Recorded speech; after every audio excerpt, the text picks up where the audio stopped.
start with the first topic. It is study. All right. Now, Young, please. Can you tell me, do you work or are you a student? To be honest, I'm a student at Tuyên Hóa School, which is located in Dong Town, Tuyên Hóa District. It's considered to be the best school with professional teachers and modern equipment in my area. Okay, can you tell me what do you like and dislike about your school?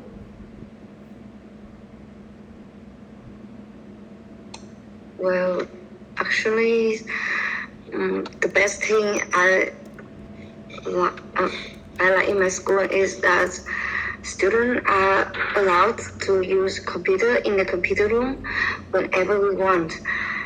And on the other hand, the most thing I don't like is we don't have a need to use any modern device, such as mobile phones, because teachers believe this distracts us from studying.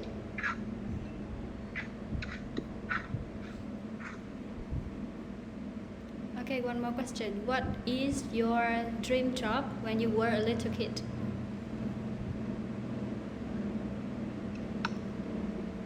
The first thing come to my mind is when I was a child, I used to dream about becoming a soldier because it was something like cool. But now that I realize I'm not high enough to join army, so I just have to give up.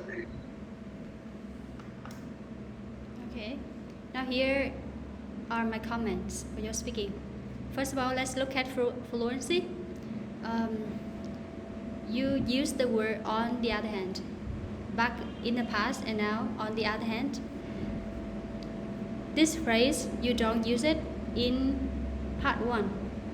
If you want to say but, is anyone have any other words to say instead of saying on the other hand?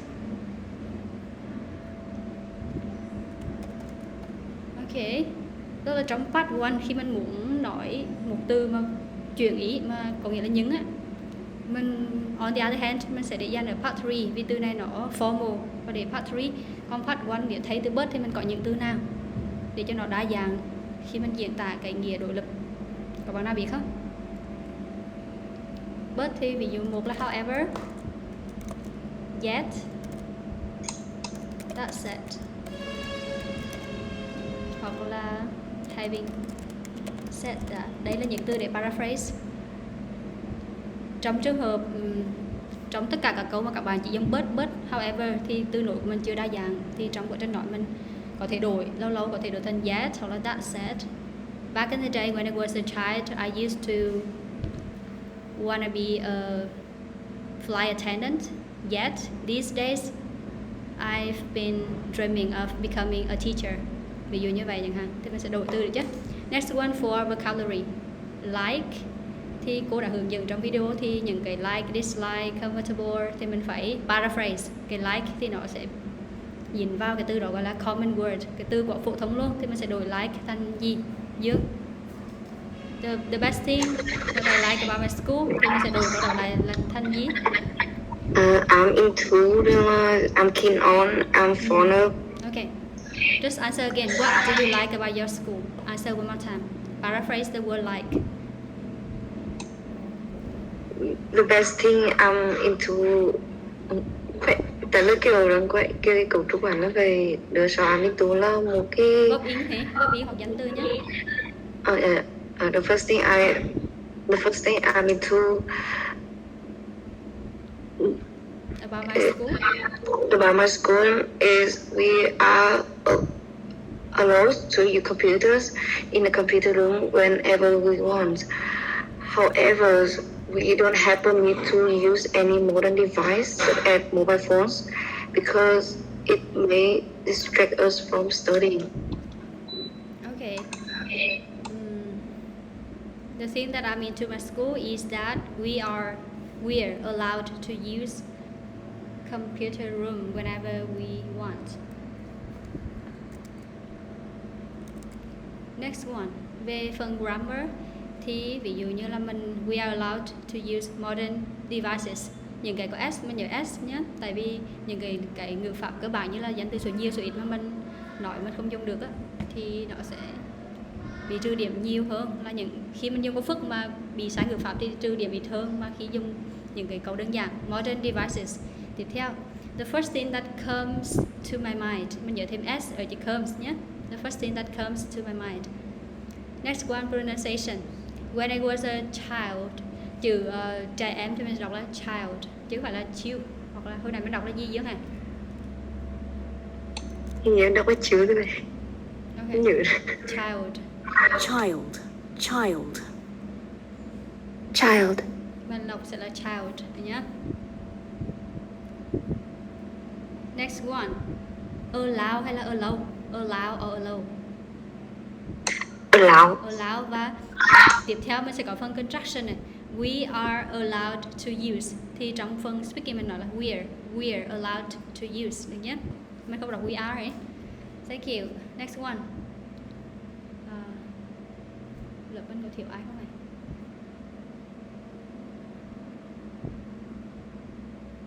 Okay, home please. Yeah. Okay. Can you tell me a little bit about your school?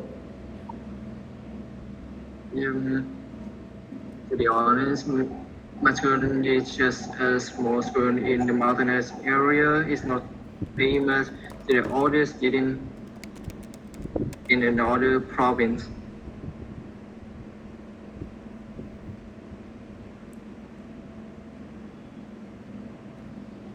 Okay. Can you tell me what are some challenges or some difficulties you have to face with when you study at your school?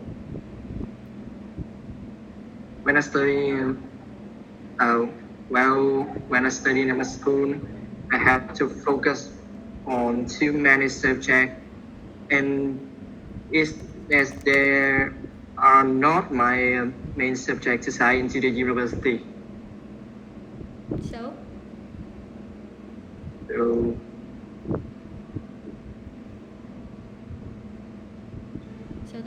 okay. To be honest, the challenges that I have to face when I'm studying at my school is that there are so many subjects. And these subjects are related to the major that I will study at university in the future. Right? Just only one thing. Many subjects. Okay. Yes. Next one. If you had a chance, what do you want to change about your school? If I have a chance, I want my school just focus on 3 main subjects. Have to spend more time to focus on the subject the student have chosen to study into the university.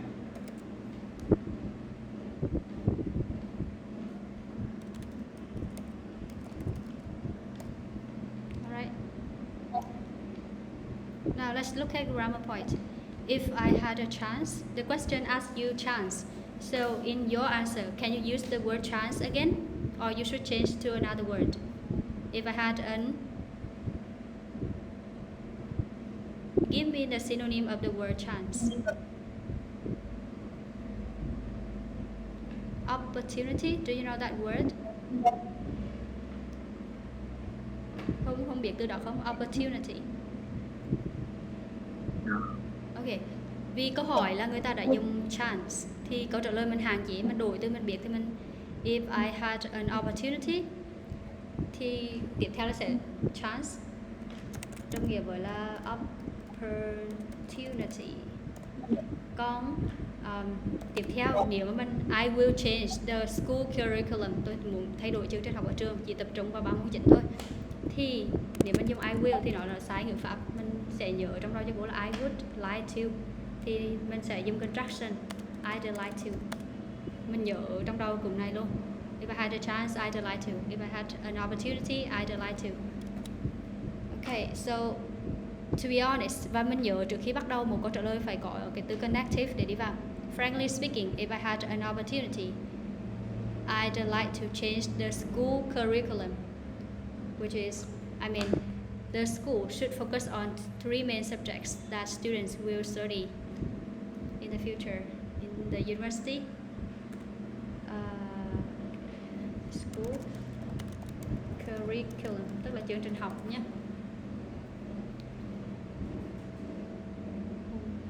Okay, Ngọc, now it's your turn. Yeah. Where do you study? I'm studying in Tuyên High School. It's a small school located on the mountain in Đông Town and Tuyên Hóa province. Tuyên Hóa district community province. Okay. Is your school a big or small school in your hometown? I think it's a small school in my town. It's a small school. And is Yeah. there any differences between your school and other high school in your city? I think in my district, those schools are the same, but when em biết nói ra không? Okay, câu hỏi là gì hả? Is there any difference? Hoặc là are there any differences between your school and other high schools in your city? Tức là so với các trường cấp 3 khác Dạ. trong thành phố thì trường mình là nó nhỏ hay to, nó có quy mô như thế nào, số lượng học sinh như thế nào, đẹp hơn hay xấu hơn, hiện đại hay là cũ hơn? Can you tell me more? I think my school has different with another school. It's more older and another school is more modern and it's smaller. Anything else? Just older, smaller, anything else? But I think my teacher is very tiếng Việt là rắn quá. Enthusiastic. Yes, they very careful on me and teach me what I want to learn. Okay. Câu hỏi là khi nào câu hỏi có chữ different thì mình sẽ dùng từ, mình sẽ nhớ cái từ paraphrase, luôn luôn nhớ là chữ distinction được chưa, sự khác biệt ấy.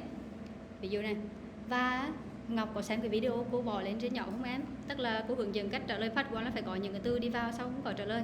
Mình là đi thẳng vào câu trả lời luôn, thì đó không phải là IELTS, mình phải có một cái những cái gì để vào trước đã. Ví dụ như là actually I guess that my school is totally different hoặc distinguished from other schools in my hometown.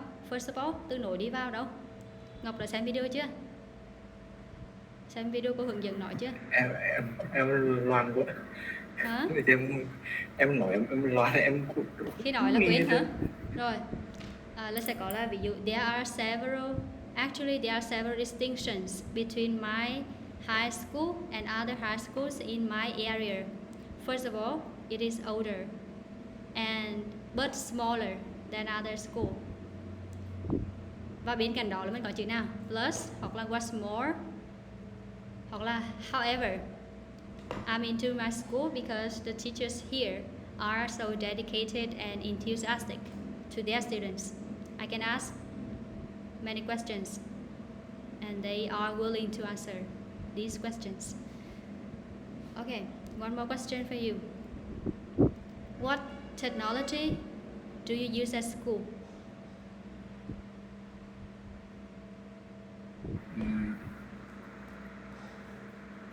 Actually, in my school, I don't use human technology, but we use television to study, or on the internet. We can use a computer to learn IT.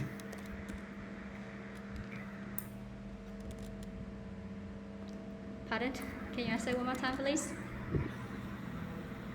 Yeah. Can you answer again?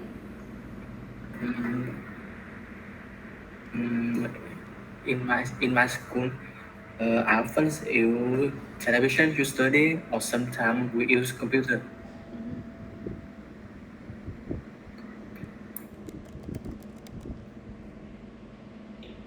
Rồi, cô sẽ nhận xét phần phát âm trước khi nhận xét cái câu trả lời, nội dung câu trả lời của mình nhé. Thứ nhất, khi mà cái tỉnh, giả sử mình sống ở tỉnh Quảng Bình chẳng hạn, thì mình sẽ đọc là cái tỉnh mình sẽ đọc như thế nào? Ngọc? Nice. province, province, Từ này có thể các bạn thường là đọc sai. Hồi nãy có các bạn nào trả lời đó ở Dương hay là ai trả lời là đúng cái này đó nhé. Province. Được chưa? Ví dụ Quảng Bình province. Tiếp theo là từ use. Mà đọc là use hay là use? Yeah, use. Rồi, bây giờ mình thấy chị là vấn đề cho cô chị yes là âm dơ nhé. Cái chữ này mà trong tiếng Anh là âm dơ. Yes. yes, Tương tự khi mình thấy phát âm của chữ use là mình thấy chữ dơ nên chữ yes, thấy không? Thì mình đọc là use hay là use? use, Đọc là như thế nào? Đọc lại Ngọc. Use. Sometimes luôn luôn có s. Always, sometimes, khi nào dùng những từ này phải có s vào. Tiếp theo là cô sẽ nói nhận xét về cái phần câu trả lời của mình nhé. Ví dụ in my school we usually use television and computer. Như vậy thì nó ngắn quá. Dùng television để làm gì? Dùng computer để làm gì? Mình phải giải thích ra. Tại vì câu trả lời của mình mang tính chất là liệt kê đưa ra nhưng không có giải thích gì thêm. Nó không có chi tiết để giám khảo có cái điểm chấm của mình. Ví dụ we use television to show the lessons or show the videos. Plus we use computer to search for information for the next lesson hay gì đó. Mình dùng cái này để làm gì? Em triển khai khi chuẩn bị là mình nhớ thêm một chút nội dung vào nữa nhé, chứ không phải là liệt kê ra hết. Okay, thank you. Next one. Đức, it's your turn.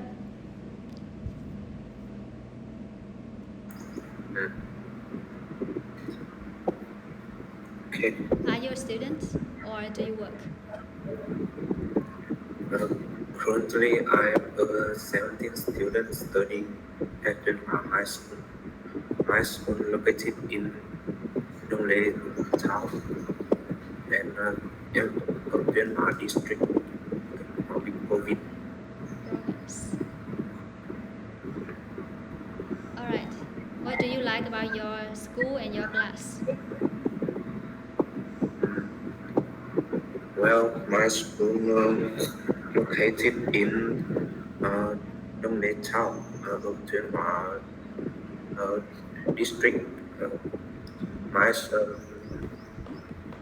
There are 4 high schools in my district, and Denmark High School is the biggest school in my district, and my school has a lot of students, and my student situated in the center of Donglê Town. So there are 4 high schools. You talk about the students. Is that the thing that you like about your school? Are you giving the fact about your school or are you giving the information about what do you like about your school? Tức là em đang nói về cái mình thích hay là em đang mô tả cái trường của mình vậy? Cái này là what do you like about your school?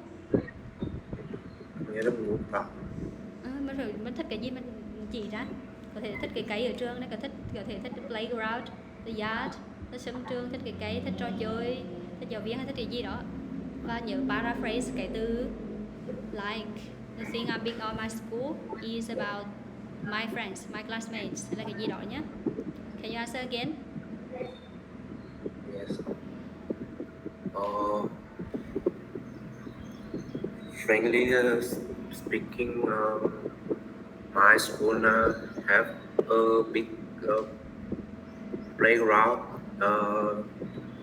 and in every afternoon I often play football with my friend, and my school also have a big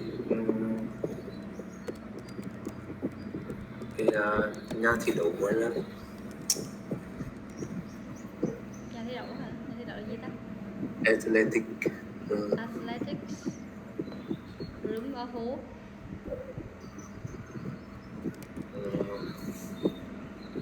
Vườn hồ trường hả? Nhà thi đấu. My school have 22 class, and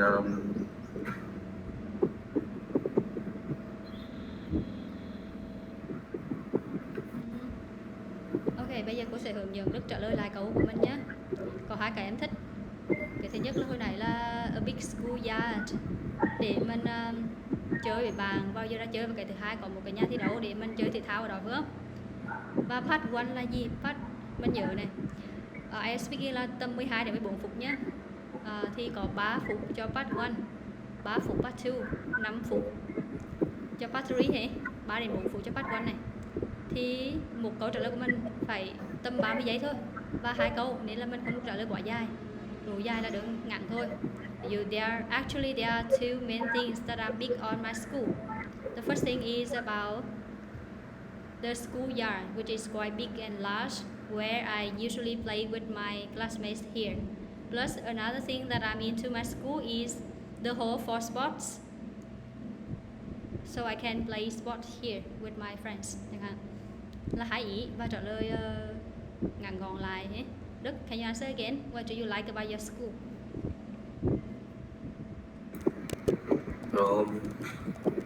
My school have a big playground and in break time I often play football with my friend and my friend and my school also have a big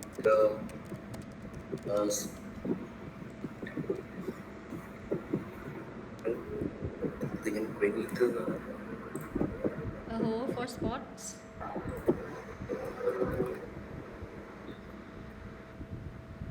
sports stadium and I often play sport with my friend there. Okay, now it's your turn. What do you like and dislike about your school? Sorry, Đức, you finished. There's another student. Currently, I am a 17th student studying at Denmark High School, and I'm in class 12A1, and my school is located in Lê Town.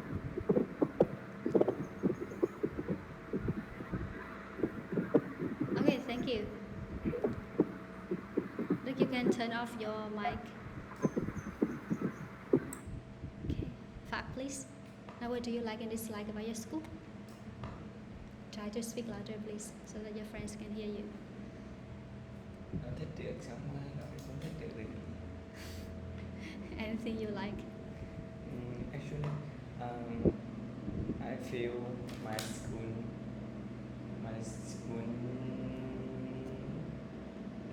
is dislike. Okay. Actually, I feel my teacher in school is very friendly, and my school library has many books, and we can borrow book in library.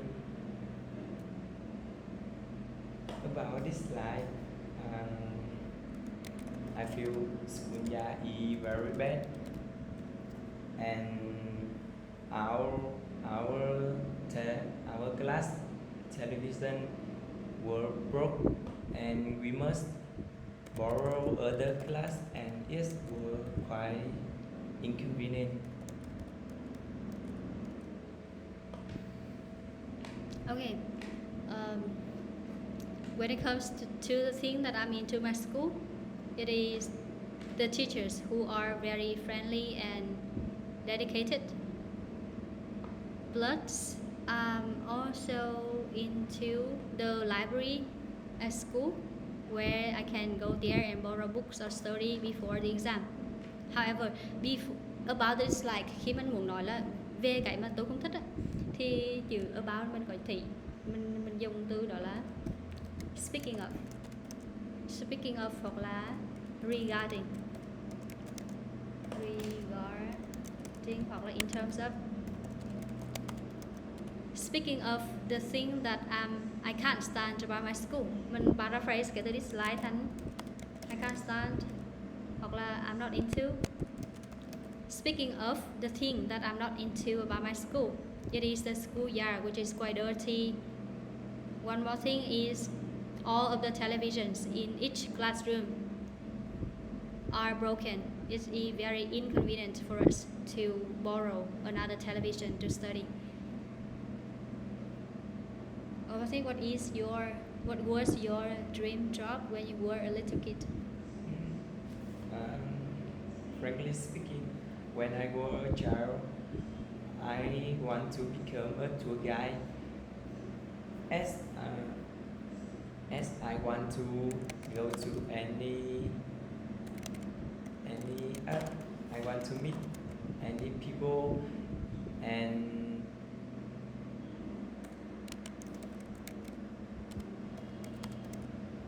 I want to go to other places. Okay. Câu hỏi là ước mơ nghề nghiệp mong ước của mình khi mình còn nhỏ thì thường là mình sẽ dùng chữ in the past, mình sẽ đổi là thành paraphrase thành back in the day hoặc là in the old days. Actually, back in the day when I was younger, when I was a little kid, I dream of being a tour guide as, tức là bạn dùng as nó sẽ thay cho chữ because as I want to mình sẽ dùng wanna, I wanna go to other places, I wanna meet a lot of people. Want to mình sẽ đổi thành wanna, được chưa? Next one, we move to another topic, which is hometown. Now, you please. What is your hometown famous for?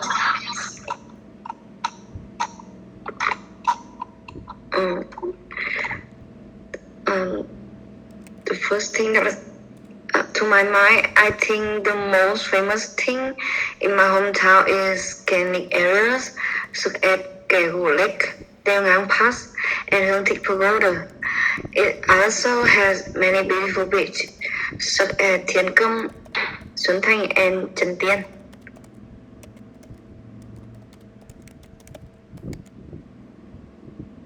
Okay. About vocabulary, do you paraphrase the word famous for? Can you repeat the question? I can hear. Okay. Tức là hồi nãy trong câu của cô là famous for thì mình đã paraphrase cái từ famous for chưa hả? Chưa. Ví dụ can you turn off the mic please? Okay. Ở đây là bạn đưa ra thứ nhất là một cái là biển, một cái là có phải là các phong cảnh đẹp không Dương hả?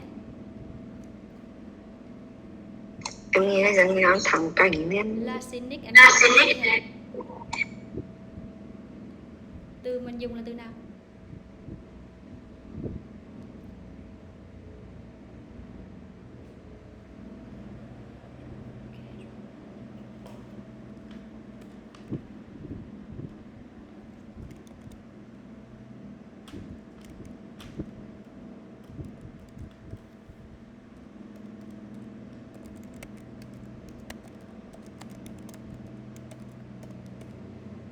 Mình có thể dùng từ là breathtaking scenery là cụm từ cố định để nói về cảnh rất là đẹp, phong cảnh đẹp.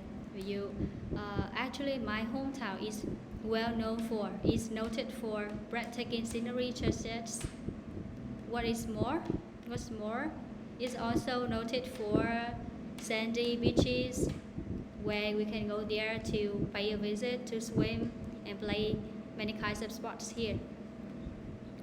First for mình sẽ đồng nghĩa với noted for hoặc là well known for hoặc là renowned for.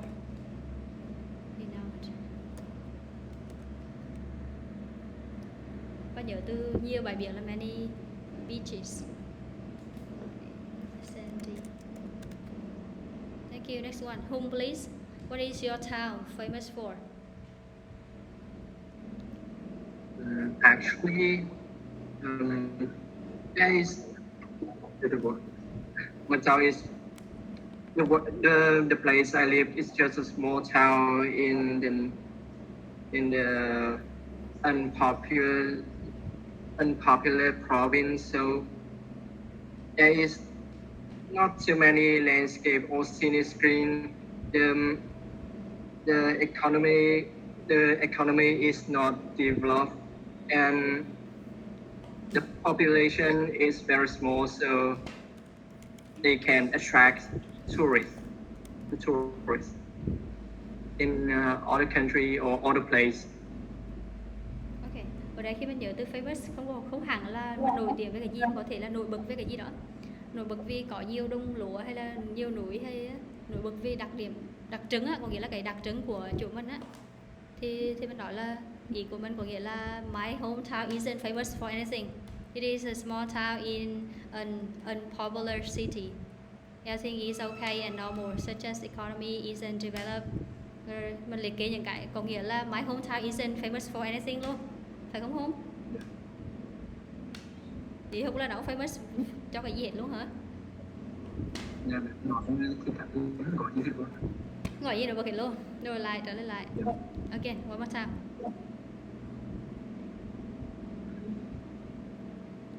What is your town famous for? The place I live is not famous for anything. The is just popular place in a mountainous area, so it don't have anything to attract the other tourists in the other place. Attract the tourists from other place. Ok, mình có lưu ý một cái là ví dụ my town is not famous for anything thì mình sẽ dùng contraction. My town isn't famous for, hoặc là isn't renowned for anything. Thank you. Next one, Ngọc, please. The same question. What is your town well known for?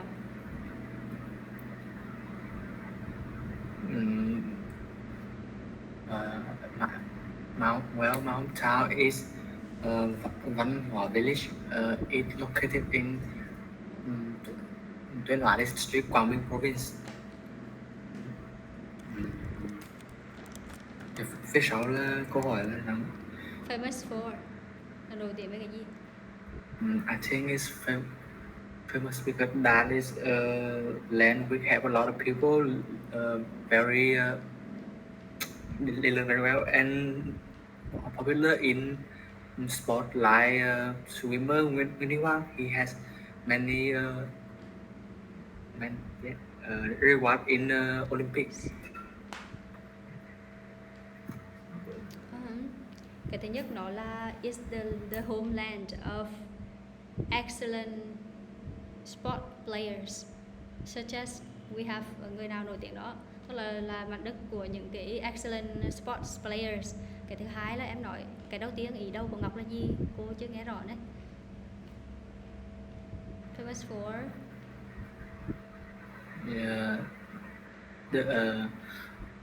it popular with a lot of people who learn very well and phía sau rồi đúng không? Rồi, ok. Thì mình đầu tiên là mình có tương đối để vào ví dụ. Actually, I guess my hometown is renowned for two main things. First of all, is an area with lots of people who studied quite well. Plus, I believe my hometown is the homeland of excellent sports players, such as we have the best swimmer of Vietnam, who is đó tên gì đó ghi ra kiểu như vậy. Can you answer again? Ngọc trả lời lại nhé. Well, my hometown is Văn Hóa village. It's located in Tuyên Hóa district in Quảng Bình province. It's popular with many people. Has a lot of reward in study and in sport. You can know about Ngriwang, he the swimmer who joined in the Olympic and has a lot of reward. Ok. Khi mình nhớ cái từ province, vẫn chưa sửa được, nhớ sửa trong quá trình những lần nói sau, đừng có sai lại cái từ province. Province. Province. Province. Yeah. Không phải province mà là province, đi số nhé. Province. Next one. Đức, please. What is your town famous for?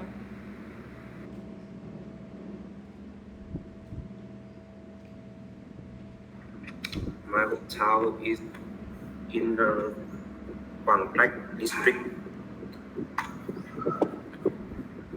And you see, my hometown is not this industrial area. However, my hometown is along the seaside.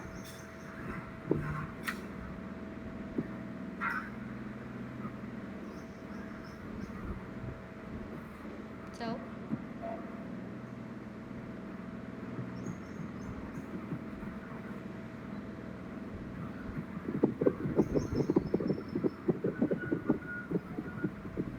thì cô Đức là famous for beaches, well. My hometown is situated in a coastal area in Vietnam. That's why it's renowned for sandy beaches, and it can attract a lot of tourists to come every year to pay a visit in the summer vacation. Tức là đang nói coastal area và nó có nhiều bãi biển phải không Đức? Yeah.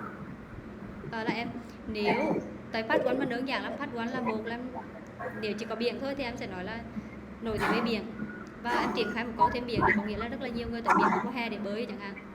Còn nếu mình có hai ý là cái thứ nhất mà hometown famous for đó là beaches, và cái thứ hai là cái gì em liệt kê ra. Nếu có hai cái thì chỉ cần liệt kê hai cái, mà có một cái thì phải giải thích thêm một câu nữa để đủ hai câu trong part one nhé. Can you answer again? What is your town well known for? Well, my hometown is in Quảng Trạch district, and my hometown is along the seaside, and my village is have a beautiful beach, and in the summer there are a lot of people go swimming in there and relaxing in the summer.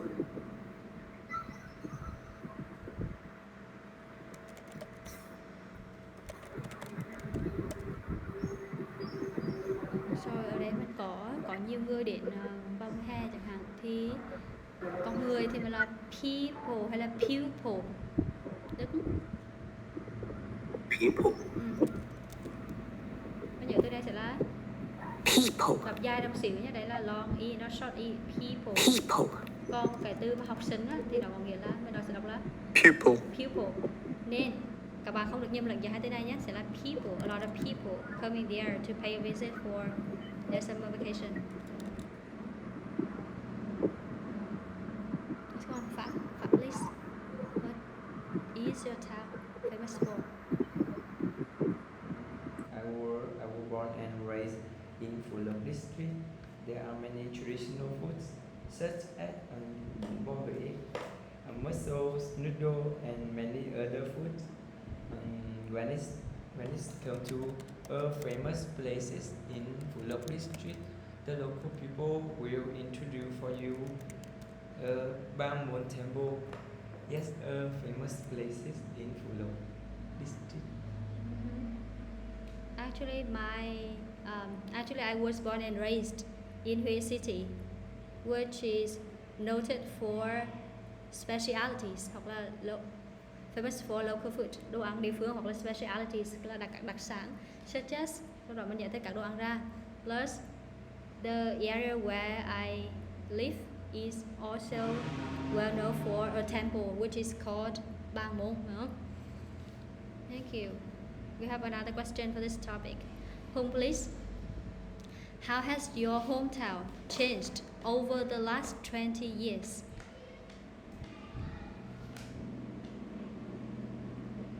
Um,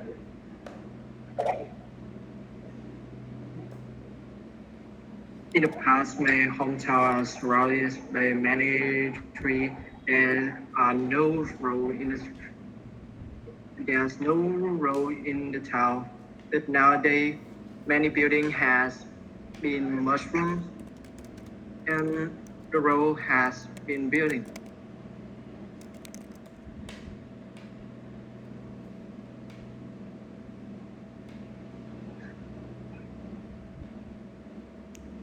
Ok, hồi nãy Hùng nói cái đầu tiên là trong quá khứ là như thế nào hả? In the past như thế nào? In the past, my hometown has surrounded by many trees and jungle. Trees and jungle. And now roads built up. They build lots of roads and skyscraper buildings. Okay. Rồi mình sẽ hướng dẫn để các bạn trả lời lại này. How has your town changed over the last 20 years? Câu đầu tiên là cái thì ở đây hiện tại hoàn thành. Khi mà giám khảo hỏi cái là mình phải bắt nhịp ngay, mình phải trả lời bằng thì hiện tại hoàn thành. Trả lời thẳng vào là có thay đổi hay không, thay đổi rất nhiều. Và mình sẽ paraphrase cái the last 20 years. Là câu thứ nhất, ví dụ là actually my town has undergone tremendous, rất là nhiều sự thay đổi, changes. Trong vòng 20 năm qua thì là over the decades thì mình phải paraphrase cho cái đó. Và bây giờ câu tiếp theo mình sẽ so sánh này. Tại vì á, part one không cần phải nói dài, mình chỉ đưa ra một ý thôi. Thì cái in the past và nowadays là mình sẽ không sử dụng lại nữa, để tránh bị gọi là dùng những từ quá nhàm chán. Common word là bên điểm rất là thấp. Back in the day, nowadays thì mình sẽ có these days, in today's world chẳng hạn, được chưa? Back in the day, và back in the day là quá khứ thì hồi nãy mà Hùng dùng it has có được không? Mình phải dùng quá khứ đơn. Điều khiển ngữ pháp trong đó nhớ luôn. Back in the day, there were, quá khứ đơn, there were only trees and jungles.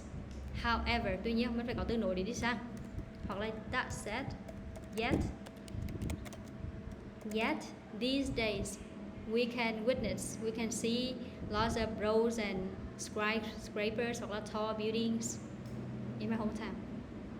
Tức là mình sẽ có 3 câu. Câu thứ nhất là actually my town has undergone tremendous changes over the last 2 decades.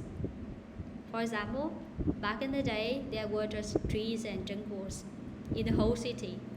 That said, these days we can experience or we can witness lots of roads and tall buildings. Rồi, Hùng, can you answer again? How has your town changed over the last 20 years?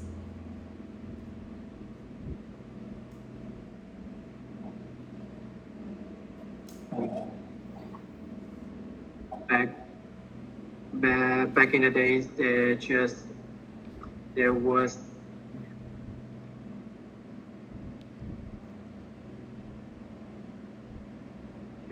roads built.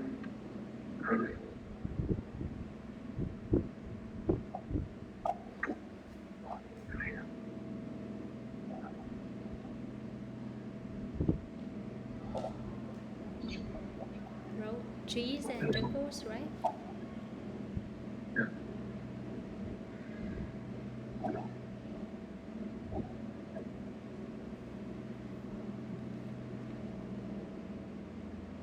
Do you want to answer again? Back in the day, there were my hometown was surrounded by tree and jungle. But yes, my town has undergone change over the last 2 decades. How was it changed? Now? How was it changed? Now many building has been mushroomed and then bus road has been built.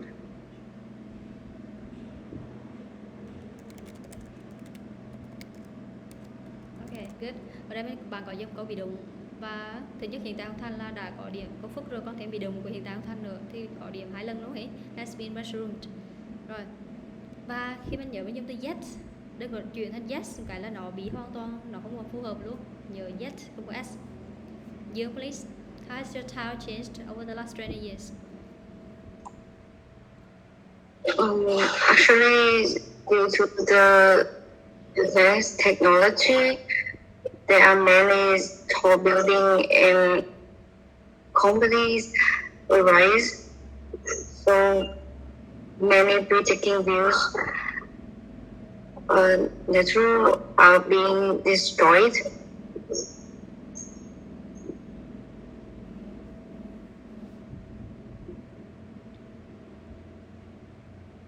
Any Từ linking word?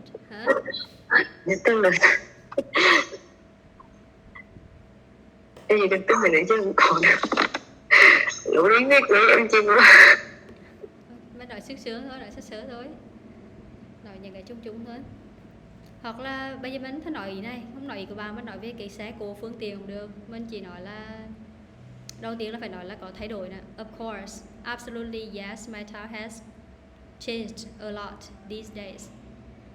But the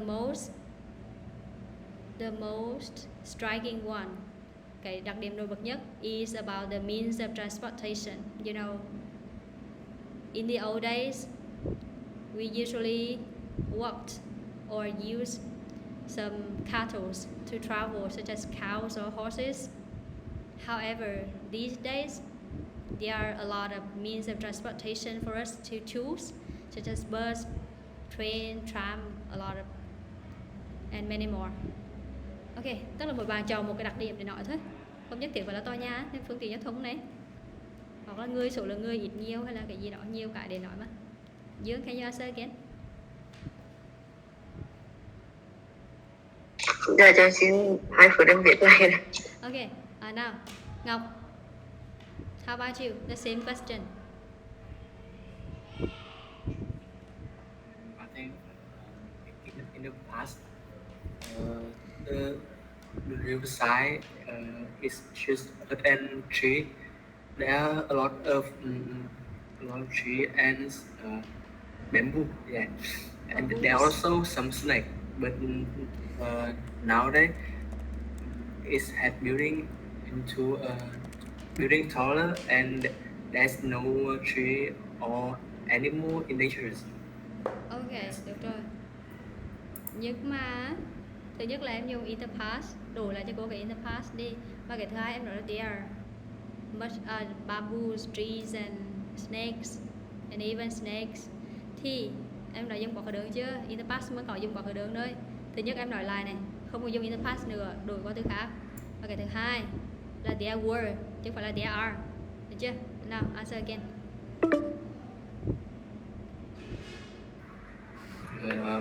Back in the day, the riverside has a lot of bamboo trees, and there are also some snake. But these days, it had rebuilt and become taller and safer. There are no trees and no dangerous anymore. Okay, now Đức, please. How about your hometown? Is it changed? Has it changed?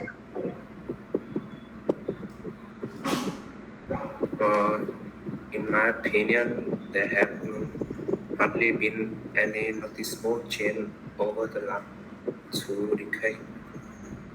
It's just a lot more crowded now. There's more traffic and therefore more pollution. Of course, several modern buildings have been erected and the somewhat improved, but I would say these changes are for the boost, and the town has lost its identity. It's due to be a better place to live in. Okay. giống từ erected phải không? A lot of buildings has been erected these days phải không? Trong mind map mình chưa qua xong qua speaking luôn phải không? Okay, Dương, ready?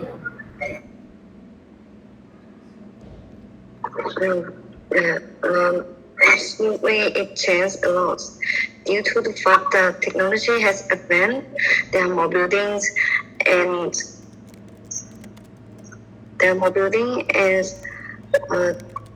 constructions has arisen, and moreover, it has a lot of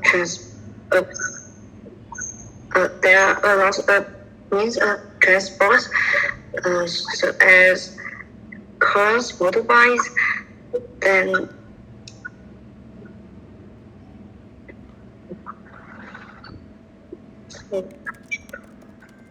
Okay. Khi mình hệ đi hoặc là mình vân vân á thì mình sẽ dùng không use so on thì ví dụ hiện tại today there are a lot of means of transportation such as cars and motorbikes. Sao mình muốn nói thêm nhưng mình quên ý hoặc là mình muốn nói vân vân thì and many more thì mình kết thúc cái câu đó nhé, and many more. In fact, it's your turn. How has your town changed over the last 20 years?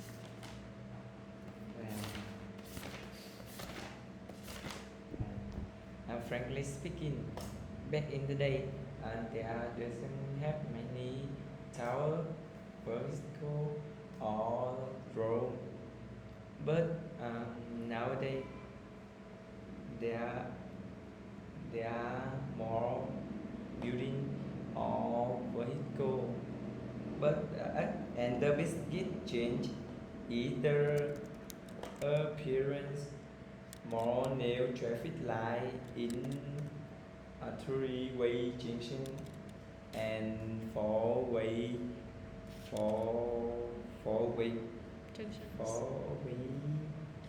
interaction to reduce the traffic jam.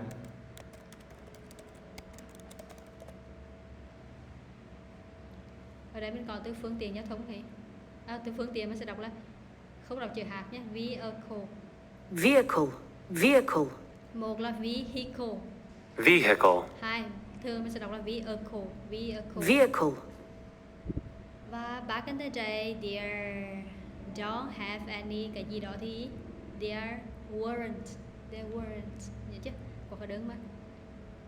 Back in the day, there weren't. Let's move to decoration. Okay, home please. What kind of accommodation do you live in?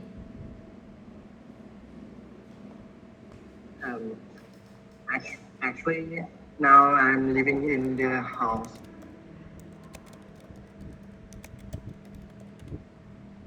Tell me more about the house. It's located in the center of the town. It's very near the school where I live.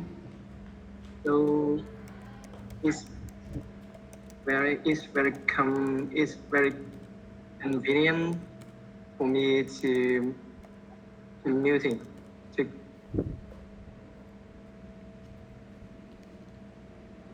So you are living in a house. Is it, how many floors are there?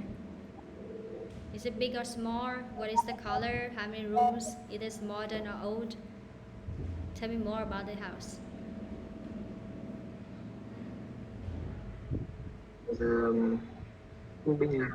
It's a medium house. A medium house. What is medium? No. How many floors? Is it one or two?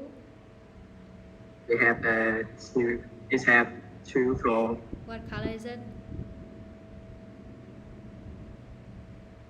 Is green. Blue. Oh. Gray.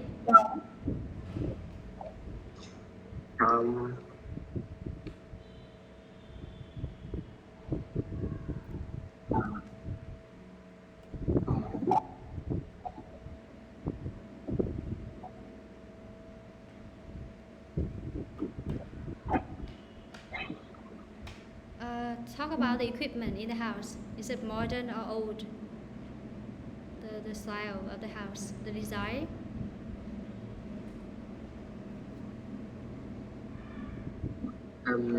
The design of the house is very old with the stair made by wood. Wooden stair.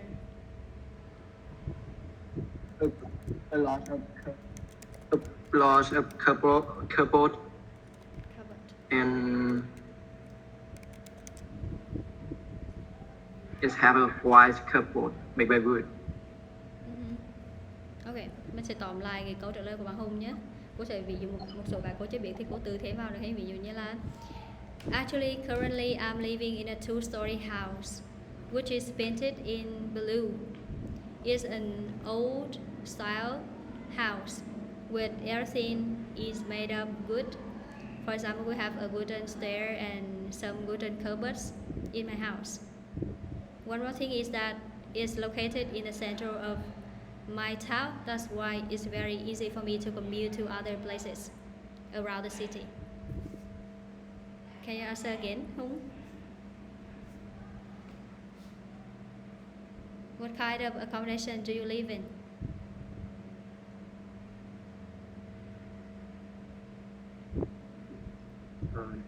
Actually, I live in the store house which color is blue.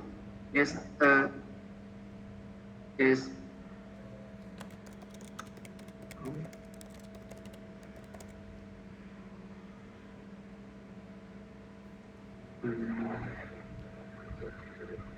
Talk about its location. It's located in the central of the town, so it's easy for me to commute around the town. Okay, that's it. So the time allowed for a Google meeting is just 1 hour. So we'll leave this topic for tomorrow. Try to prepare the next 3 topics, as I said on Facebook. See you tomorrow.